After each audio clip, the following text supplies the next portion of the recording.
Next question is from Tornado Watch. He wants to know, basically, is Tech consciously going after Polynesian athletes after bringing in, he said, obviously Rika Levy, Fehoko committing.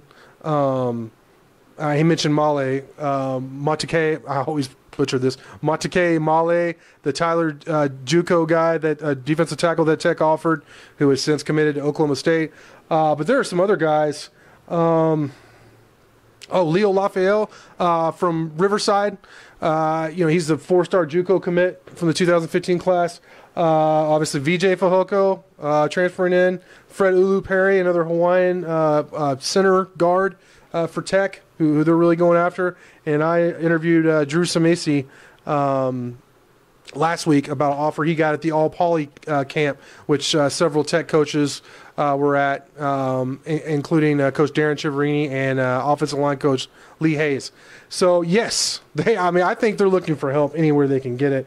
And I think, yes, they've why not? Why not tap into that? One of their campsites, their high school satellite campsites, was U.S. Trinity. I think it was their first stop on a Monday of that week, which obviously has a lot of Polynesian players, and they've been one of the best high school programs in the state for a long time.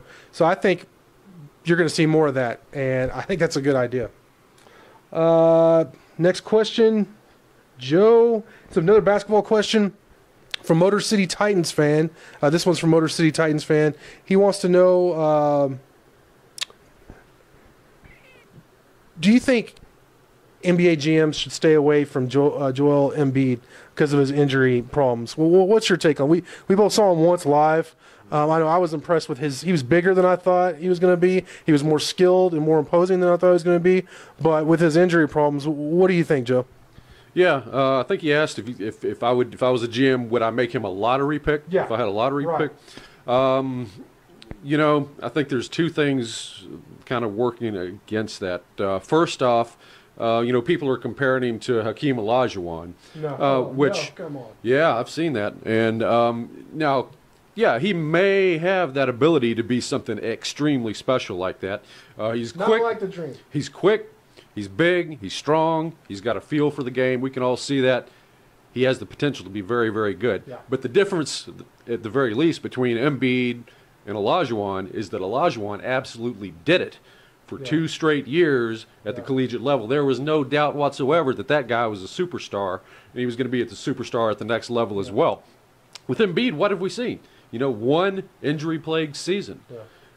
So he just doesn't have the skins on the wall to really be in the same conversation with Olajuwon as far as I'm concerned.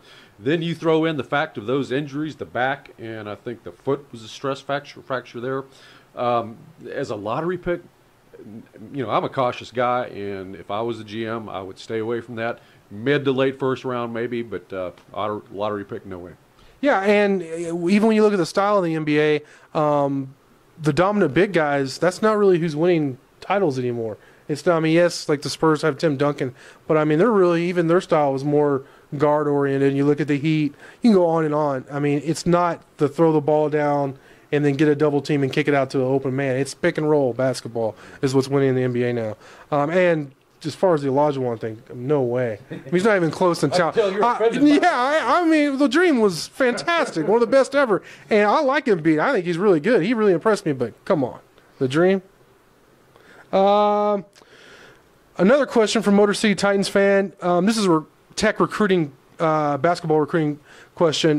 Garrett Thibodeau visited last week. I got to interview him about the visit, and obviously it went very well. He basically said if Tech would offer, he would commit. And Motor City Titans fan want to know why Tech didn't offer. If Tech was, you see exactly what he said was here. Are they hoping to fill the scholarship with a better player? Maybe, but according to Thibodeau, they want to see him play during the evaluation period in July. They want to see him live before they offer.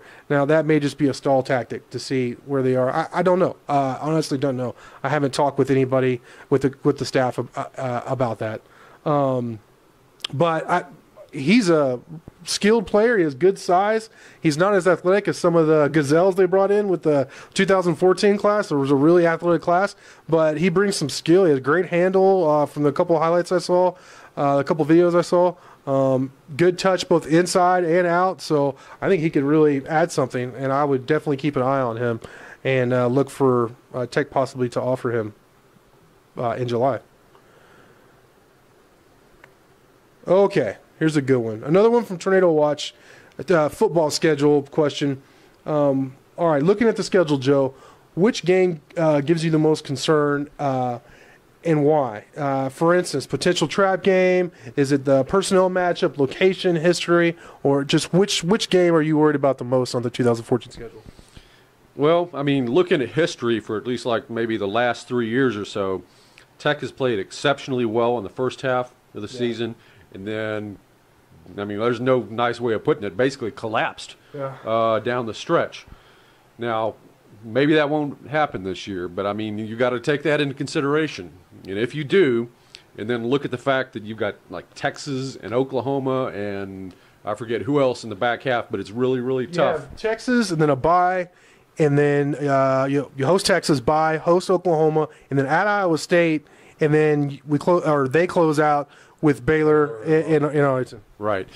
And that being the case, I'm worried about Iowa State because, I mean, if you're looking at any one of those back half games as something that you really have to win if it's going to be any kind of a good season, it's got to be Iowa State. And you're going to Iowa State, and if you have, God forbid, recurring injuries on defense and the depth does not pan out, then that game is a mighty struggle and is a toss-up maybe at best. So that's the one, depending on how it plays out, that I'd be concerned with. I think I have to agree with that. Just to throw another game out there, you mentioned to have a chance to have a good season. If Tech wants to go forward, they have to continue to beat Iowa State, TCU, and West Virginia, which, they have. So those 3 games become huge. If you lose to Oklahoma State and Stillwater, not that fans are going to be happy about it, but that's a little more understandable by everybody rather than Iowa State, So I would say the TCU game in Fort Worth is huge. I mean, as everybody knows, it's going to be kind of a home atmosphere. There's going to be a lot of Tech fans there. So that's a game that if Tech can win that, then and the Iowa State game, at least they're not going backwards. Right. Lose either one of those games, there could be some panic. Yeah, no margin for error. All right, our own RaiderPower writer Cameron Brock wanted to know what's the oldest ticket stub. He found a couple old ticket stubs while he's moving, and he wanted to ask us what's the oldest ticket stub we have found lying around our house, or that we would find lying around our house. Joe, what's yours? Well, I mean, actually, I hate to say it, but the only old ticket stub I've got is in my back pocket right now. It's from seeing Casino Royale in 2006, the movie. All right? Oh, lame. Yeah, but lame. I do have. I know I don't save ticket stubs. That's terrible. But I will say this, however, that my earliest real sports experience, I guess you could say, was watching Texas Tech play basketball in 1974, December of 1974, against Otis Birdsong and the Houston Cougars, and beat them 86-82. Wow! And that was right around Christmas sometime, and that's no stub though. I wish I had one. Why do you have the Casino Royale ticket stub? Just out of curiosity. Oh, man, I'm a huge Bond fan. Yeah. I've got that. I've got Quantum of Solace, and I got Skyfall. All okay, I'm a huge Bond fan too, and Casino Royale was awesome. That was great, but that just kind of surprised me. As far as me, I'm not really sentimental with that. Every time I move, I try and purge all kinds of stuff, and I threw away a bunch of ticket stubs. I do have 2 up here on the board though. One's from 2010. It's actually Tech and Baylor at the Cotton Bowl, the shootout. I guess that would be the oldest one. I went and saw Dave Chappelle when his comeback with a buddy in. Where was it? Nashville. In Nashville last summer. That was pretty cool. But other than that, that's all I have too. Nothing as cool as Casino Royale. Okay. Old Texan 1953 wants to know who do you see as possibly emerging as a surprise from fall practice? This is kind of, you could go a couple ways with this as far as what you consider a surprise is. But who do you see really surprising this fall? The first thing that popped into my head was Gary Moore, defensive end. He's a guy who just, I mean, from the brief glimpses that I got of him, I just see huge potential there. And, you know, if he's healthy, 100%, you know, and he's mature about what he's doing and he's focused and everything and just is coachable and does all the right sort of intangible type things, I mean, I think that guy could eventually be a monster and could be at least a guy who's going to be kind of a surprise contributor this year. Nobody outside of Texas Tech and Lubbock knows about him, but he may surprise some people in the conference. Yeah, it's hard for me to come up with a surprise because I try and, you know, yeah, right. So I guess I'll pick a freshman to come in that maybe doesn't get talked about as much. And actually, the fellows Cameron Brock and Philip Arabome talked about him in their podcast this week. But Deshaun Johnson, he doesn't get talked about. He's a 3-star. He was a 3-star signee from Ennis. Really fast guy. He has a nose for the ball. He was the kind of guy that everybody liked, but he was just a little bit under that size that some other schools like UT wanted.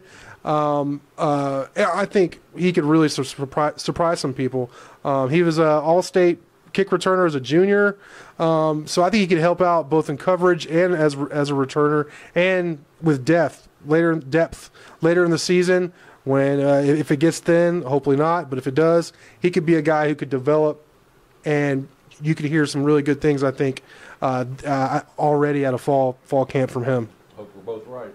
Yeah, you and I are always go defense with these kind of things because we're hopeful, you know. We've watched football for years. Right. All right, last question. Raw's Landman wants to know, it's another food question. I love that we get to end with these now. Last meal has to be a steak at a restaurant in the Lubbock area. Where? What kind of steak? And how would you have it cooked? Yeah, excellent question. You know, there's really not one steak joint in Lubbock that just really blows me away. However, I guess in this situation, I would go with Las Brisas out south of town. Give me a New York strip, medium rare, with the blue cheese crumbles on top, and a glass of Zinfandel. Maybe 3 glasses of Zinfandel. Nice. I got to say, I actually went out, you know, when the fellows and I tried to get you to go out with us during the Super Regional. Yeah, I do remember before I got two out there. One of the local, very well-known restaurants, I went and I had filet mignon. I don't know why, but and I didn't return it, but I didn't eat it and basically let the waiter. It was a really cool, you know, college kid waiter, and I just let him know, like, hey, you know, I had filet mignon all over, and this isn't good. You know, I just want to let you know. You know, I don't want to return it or anything like that. You know, and they were really cool and they handled it. I don't want to mention the restaurant because I actually like the restaurant, but I can't really think of a place that I've had like a really good steak. 50-yard line back in the day, like when I came and visited. Well, of course, when I went to school here, when I could put some money together, and then like 5 or 6 years ago when I visited, I went and had a steak and it was great. But I can't really think, like you said, of just an amazing steak place. If we include Dallas-Fort Worth and the Lubbock area, well, how about Bob's Steak and Chop House? Yeah. Went there for Big 12 Media Days last year with old Steve Pitts. All right. Oh, man, that was a killer steak. Nice. Well, hey, we're out of questions. Another great week, another round of questions. We really appreciate it. Until next week.